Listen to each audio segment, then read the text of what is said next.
What is up, everybody? Reed Wallach from BetSided here to give a beginner's guide on how to bet the UFC. We're going to go through everything. We're going to go through money lines, how to bet each fighter, the totals on what round can you win and lose your bets in, and different types of finishing props like KO, submission, or decision bets. And then I'll give you a few tips on what I look for when I bet on UFC fights.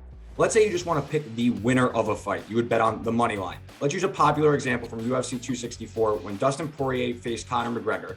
Poirier was a minus 130 favorite, while McGregor was the plus 110 underdog.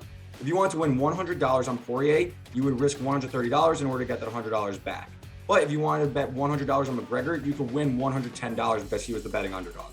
Now let's talk over-unders in the UFC, and we'll use the example from before with Dustin Poirier and Conor McGregor. Let's say we didn't really have a feel on who was going to win the fight, but we did feel confident the fight was going to go long. You would bet the over-under, which would be, in this case, 2.5 rounds. That's implying that there would be 2 full rounds and then 2.5 minutes into the third round. It's quite literally 2.5 rounds.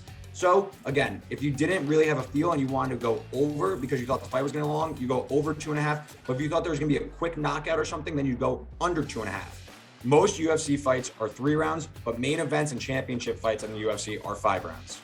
So we've spoken about how to pick a fight winner and the length of fights. Now let's talk about exact outcomes in fights. Typically there's 6. Either fighter win by knockout, submission, or decision. Let's use an example where a fighter has 10 of 11 wins by knockout and she's a big favorite. But instead of laying such a big price at minus 300, let's just say, let's go for the knockout price because that's how she's won most of her fights anyway, and that's only minus 110. These exact fight outcomes are very good ways to get likely outcomes, but also on a cheaper price. Now that we went over the nuts and bolts of UFC betting, let's talk about what I look for when I'm betting on the UFC card. First, I'll look at their recent form and see how they've done against the latest competition, but also, are there particular trends that people struggle with? Maybe taller fighters or more grappling-based approaches. But more than anything, I like to just watch the fight. Only your eyes can tell you if this fighter should have been an underdog or should have been a favorite. So I think there's a lot of benefits to watching these fights and actually making your own opinions from them.